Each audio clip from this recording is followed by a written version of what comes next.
All right. Hey, today I get to talk with you guys about theory um, and what that looks like in the world of finance and investments. And so, really, the first piece that we need to get at is understanding just what exactly theory is, why it's important for us to study it. And so, I'm going to throw this up here, and this is an interesting place for us to start. But my thoughts on theory. I think it's very, very important for us to understand the big unifying body of knowledge and information that's available to us through academia to really drive what we want to accomplish in this class. So if I just, show up here and just give you information on stocks and bonds and probably more like what you'd expect from a normal investments class, we're really leaving out a lot of the thematic, the stuff that unifies, the concepts that we look at in this class. And so, theory is important, man. Like here it is, 1,000 times. Theory is in any field that you get into, right? You can do a short dive into things where you're looking at them from the just barely deep enough to understand things past their surface level, or you can dive in deep into these ideas that really connect and are the groundwork and the foundation for what we do. And so, what is theory? Well, it's an observable phenomenon that we kind of use to predict human behavior. Okay, and so there's two types of theory in the world of investments. We have theory that deals with the way things are, and then we also have theory about the way things should be. And so an example of that would be people should invest their money and save their money because they want to at some point retirement, and we all desire and try to smooth out our incomes over the lifespan. However, in reality, we also know that a lot of people don't save for retirement, even though it makes sense. And so we do have a theory that kind of shows you those two different lenses. Yeah, they're actually kind of pointing at the same ideas, like people should save for retirement, but one shows us the reality of people that get in the way of that, and the other one shows us the logic of it, the reason why it makes sense, if we were all perfectly rational agents performing in our world. And so theory explains, theory predicts, theory drives research, theory helps us analyze and interpret, and it gives reason to perceive cause and effect relationships, something that we're always trying to figure out in the world of finance. Is what's the signal, what's the noise, what are the things that are helping us understand what drives the market, and what are those things that are just random variations by which we see the zigs and the zags whenever we look at the world of all of this. And so some people describe theory as standing on the shoulder of giants, right? Like they're these big ideas that help and have propelled us to move forward in the world of investments, and we need to know them. We need to at least be able to go over them. And so that's what we're going to spend some time today doing, and hopefully it's not too mind twisting. And I think these are still basic big ideas, but it helps us lay the groundwork for the reason why people invest. So to begin, you can't talk about even household economics or even investments without mentioning the basic groundwork for capitalism, Adam Smith's concepts, right? I'm missing one, shoot. And we also have another giant we'll mention here in a little bit, I believe. So anyway, here are some kind of theory issues that we might have. The proverbial cart before the horse. Theories must drive us to come to meaningful conclusions, not an afterthought to a conclusion already made, which is something we see happening a lot.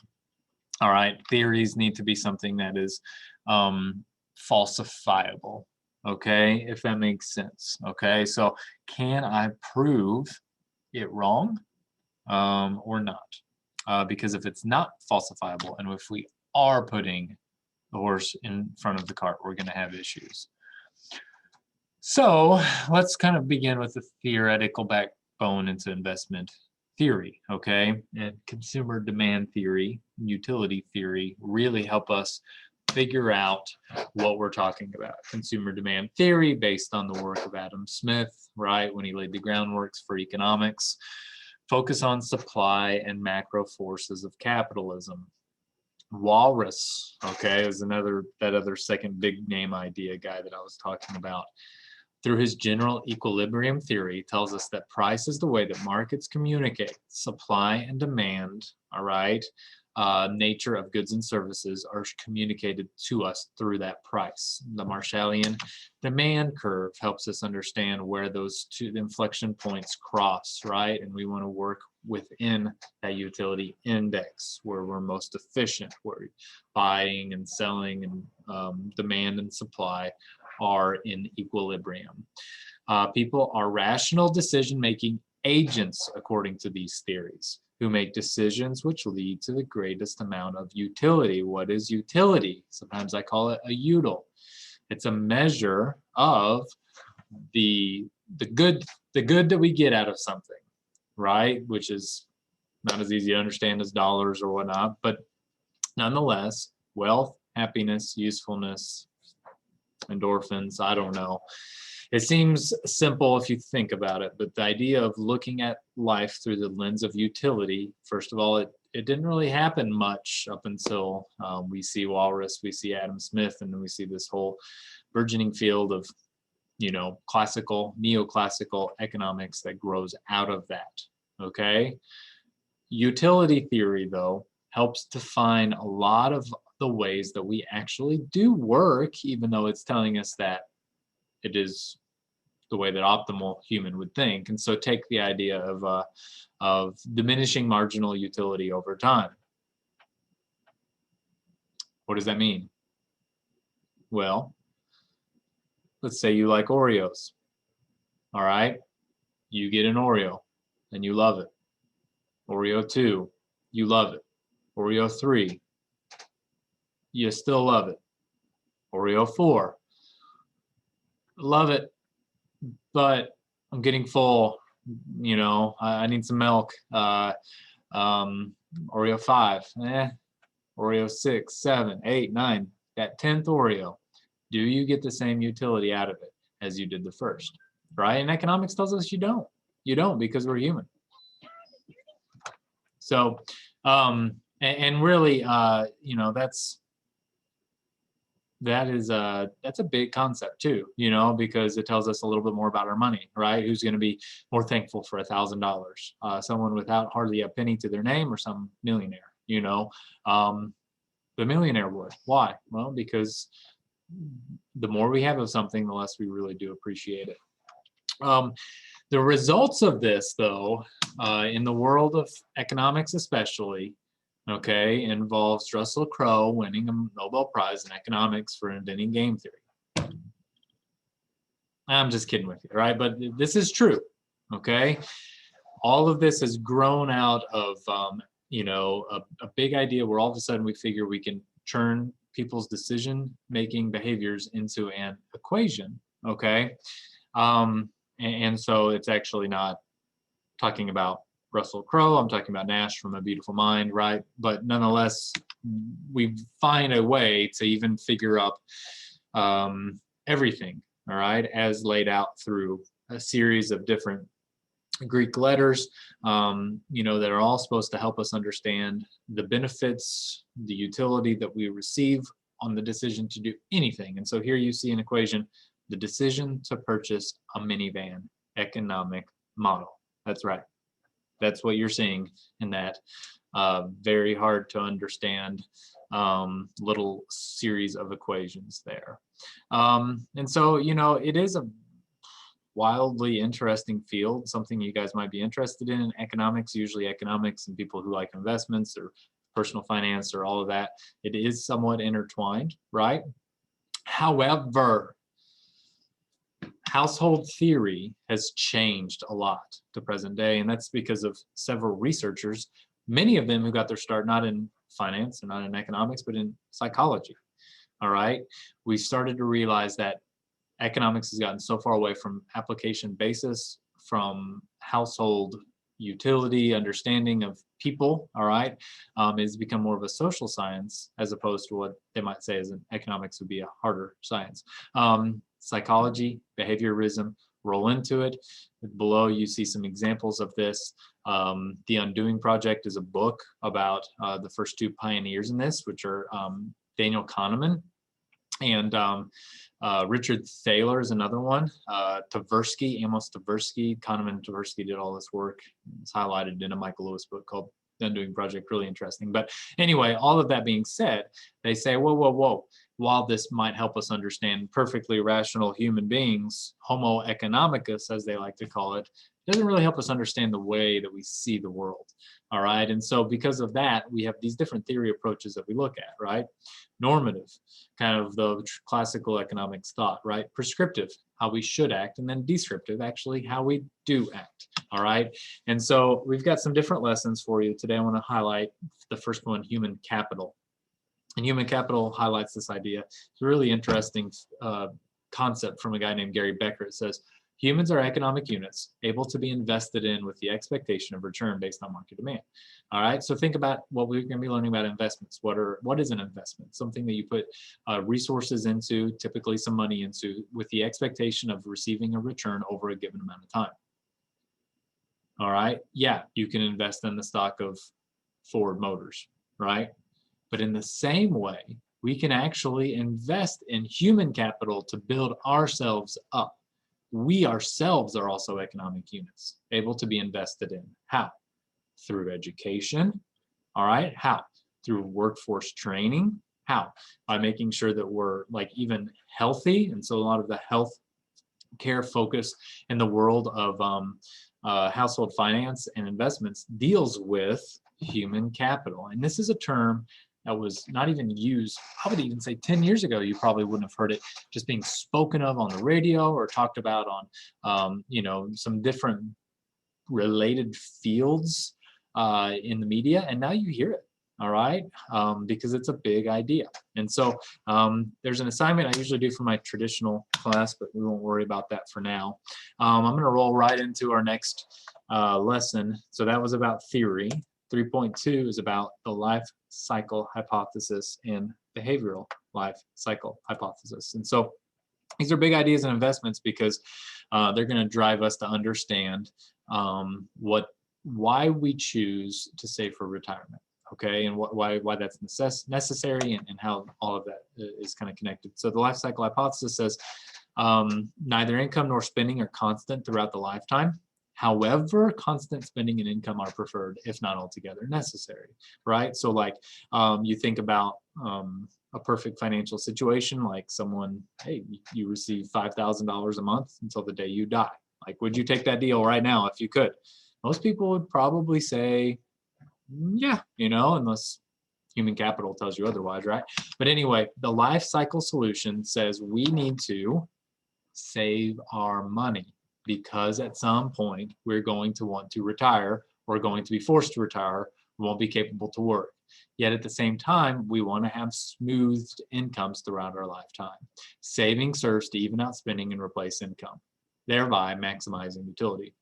The life cycle pattern, saving accumulation throughout, okay?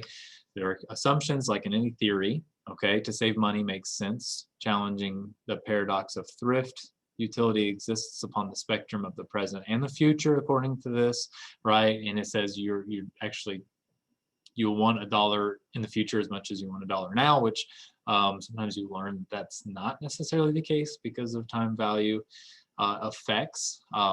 Anyway, life stage comparisons can be made also between individuals, which sometimes isn't necessarily fair as well, right? We all assume we're going to retire, but that doesn't necessarily mean we don't plan for it like we should at least. So the life cycle hypothesis is the theory of economy, defining humans as rational agents, attempting to drive more utility in cogent ways across the lifetime. Whoa, fancy, huh? But is that really what we do? Well, we could argue that a lot of people do it, and even more do whenever they're educated properly. However, this theory is normative. All right. Life cycle hypothesis does not accurately model actual behavior in humans. They should act in a way, all right, that involves paying off their loans when they're real young, right? Starting to see your income go up through your 30s and 40s, ultimately spending less than you make so that you can save for the retirement event that occurs later in life, at which point you will start dissaving and actually spending the money in which you saved. All along that line, consumption remains steady. And so, my question to you to stop and ponder upon, especially this wonderful Christmas season, do people actually act like that? Someone gives you a raise at the end of the year. Are you thinking about retaining level consumption patterns so you can save for retirement along this perfectly cogent little form? Or are you going out and buying the things that you want to buy and having fun in the moment and saying, I don't need to think about retirement until next year. I don't need to start losing weight until next year, right? My New Year's resolution will involve saving some more. And so that is the challenge. Obviously, the life cycle hypothesis by Modigliani is a big deal. However, we want to make sure to understand a little bit more about it in terms of how we can actually be challenged to understand human nature and how we actually work. So here's another example of what that looks like, another example of that. And so some interesting questions that you could ask, dealing with life cycle hypothesis, but all of this is getting at the next little section where I want to go over the newer life cycle hypothesis called the behavioral life cycle hypothesis. And here we find more of a descriptive method of studying how people actually act. Okay, we find that people save and invest. It's affected by life stages, a whole realm of psychosocial factors that can impede debt reduction, saving behavior. All right, and so we have things like mental accounting to worry about, the fungible or non-fungible nature of assets, willpower, and temptation.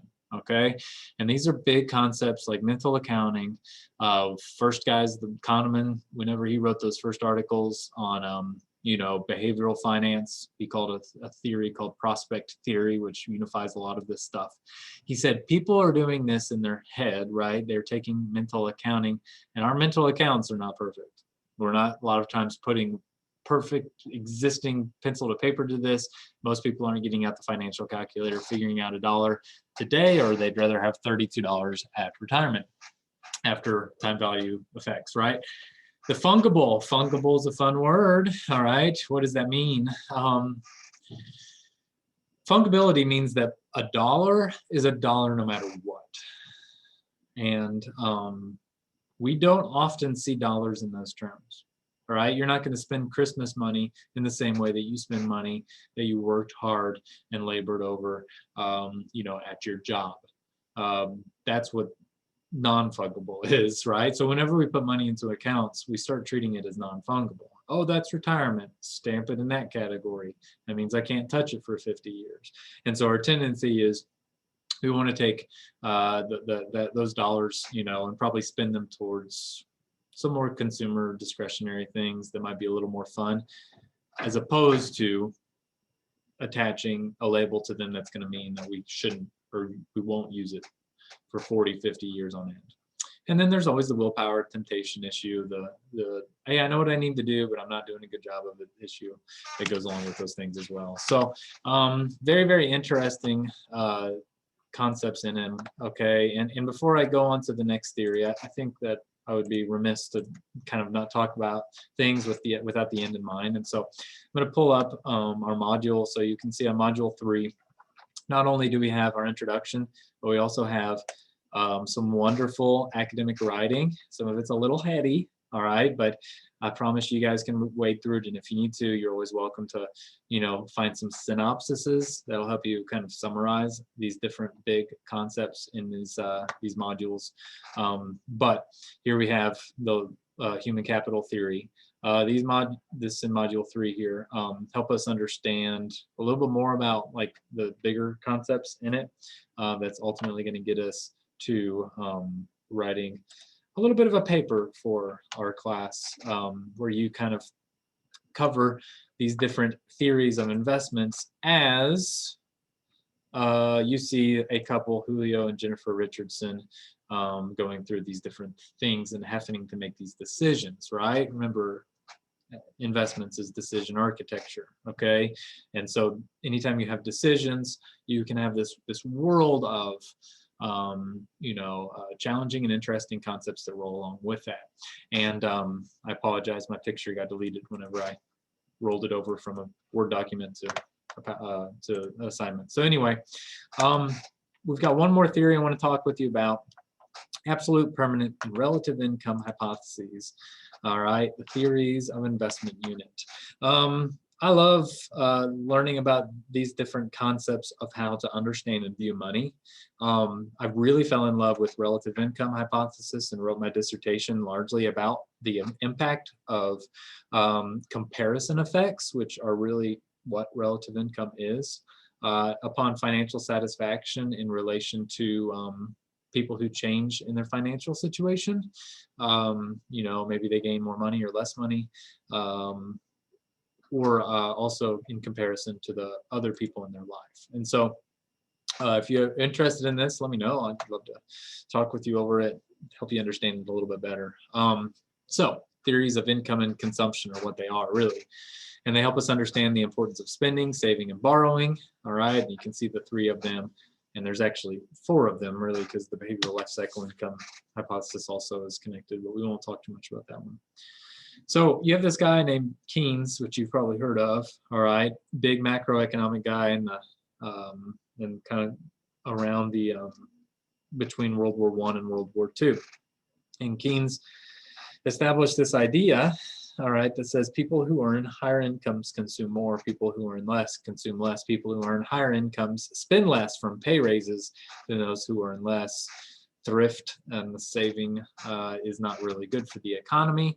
And if you want to stimulate an economy, you need to find ways to put money, hard cash, back into the economy by giving them jobs, by infusing the economy with all of this, even if it is artificial, all this other stuff to help float it along.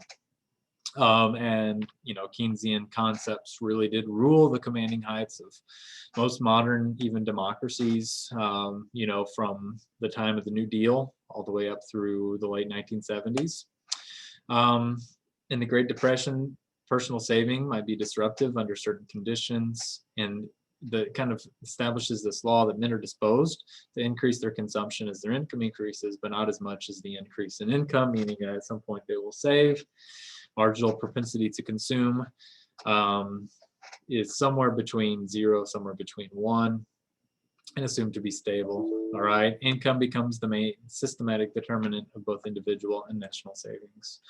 But then something happened, all right, where this idea of Keynesians kind of fell apart when they got challenged kind of in the 70s, when we had stagflation and other things going on. Keynes assumed that income expectations in the aggregate would cancel each other out, and evidence adjustments to consumption based on relative rather than absolute income is really what we see here. So all this, long story short, gets us to a guy named Milton Friedman, and a lot of people really love a big cult following of this guy. He's one of the Chicago boys from the 40s, 50s, and 60s.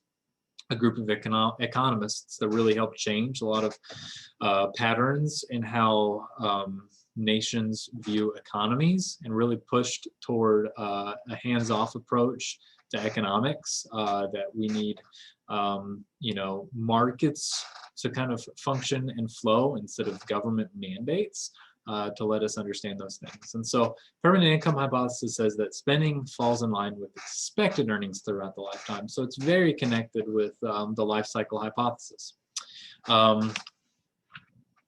And so here's some other concepts of this. And so ultimately in the end, you just need to know that big idea, that permanent income is kind of helping us understand things not through the now lens, like absolute income was, but through a lifetime lens. And people are preparing for a lifetime of this and that. And a lot of times people prepare for raises. And so they say, the day when I get a raise, I'll start doing a little bit more to save my money and invest my money. And then the raise comes, and what do you know? They find ways to spend it instead of utilizing it. And then finally, we get to one of my favorites. I've got a fun little clippage here, right? Okay.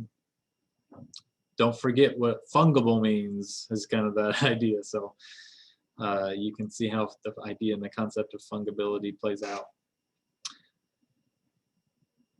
Anyway, Dilbert's great, man. Assumption versus reality. What do we see? We see that people don't actually work like the absolute income hypothesis says, nor do they work like the permanent income hypothesis says. And why is that? Well, we've got all these psychological and social barriers that really help us to, or I should say impede, our ability to make perfectly rational decisions. And so often we get caught in the conspicuous consumption cycle. All right, conspicuous consumption was a big idea from a guy named Veblen out in the late 1890s. And Duisenberry, a guy in the early 50s, kind of took off with it and said, listen, man, when we look at our money as it pertains to how we can use it, so often we compare ourselves to others, we compare ourselves to our relative past, and we will always try to keep up with the Joneses if we perceive that that's going to make us happier. We would rather be the big fish in the small pond, at least according to this theory, says you'd probably be better off than being the small fish in the big pond. And so because of that, we spend in an aspiration to try to keep up with others. All right. Why neighbor gets a new car, you know, all of a sudden your car looks literally 10 years older than the day before that. Habit in reference to one's own past stake makes consumption more stable than income in the short run. All right. I love this theory because I think it is true. I think relative income effects are extreme. In short, my dissertation, when it related to this, said, yep, relative income is true, but I actually, according to what I found, comparison effects can only make you ever feel worse about your situation. So even if you're doing better than someone, all those around you, you're still going to aspire somewhere. You're still going to see someone else, whether they're real in front of you on TV, on social media, and you're going to want to try to aspire to be more like them, lowering your sense of happiness and satisfaction in the interim. So that is all being said, right? Well, how does that relate? How does that relate to investments? Well, because ultimately in the end, okay, consumption theories, all right, help us understand, and really all these theories help us understand decision making, right? How we actually view our world. Would we rather have something now or later? Can we postpone till later? How does retirement fit into that?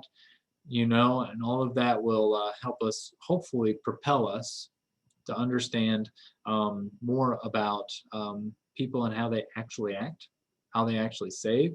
And if we really get into it, you can even helps us to understand why they make poor rational processes, like for instance selling stock whenever the market goes down and then buying it again when it's high. So this behavioral finance little section talks a little bit more about those ideas. It talks about Homo economicus, which I might have mentioned, perfectly rational agent, as well as some other big ideas from those guys that I mentioned earlier, named Daniel Kahneman and Amos Tversky. So bounded rationality, prospect theory, anchoring and framing, and mental accounting are all kind of tied up in this little PowerPoint. I'm not going to go over all those with you guys. I'll let you look at that PowerPoint on your own. But hopefully you really enjoy this project. I think it's something that kind of takes you a little bit out of the normal realm of let's just do a quiz where you're telling me if you know something or not, and instead asking you to find these big ideas and these theories and apply them to a personal finance situation with a young couple that are looking to invest, trying to save their money, finding some pitfalls in the road as well along that way. Thank you. Have a good one.